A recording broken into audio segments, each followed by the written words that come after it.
যেই মেয়ের মা যত বেশি চালাক হয় ওই মেয়ের সংসার তত দ্রুত ভেঙে যায়।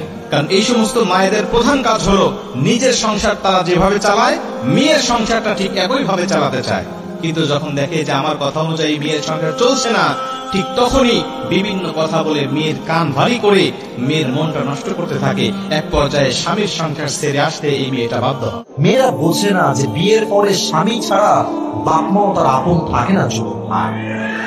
বুঝবে কখন বুঝবে জানেন?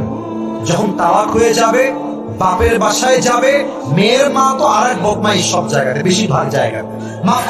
মাফ করবেন, সব মেয়ের মা বদমাইশ না, তবে 80% সংসারে ডিভোর্স হয়ে যায় শাশুড়ি কুটনামির জন্য। যুবক ভাড়া শাশুড়ি বলে, এই চলে আয়, তোর জন্য আমি ছেলে দিব, ভালো ছেলে পাবি। মেয়ের গায়ে ডিভোর্সের দাগ লাগলে তার সতীত্ব এবং সম্মান সমাজে নষ্ট হয়ে যায়।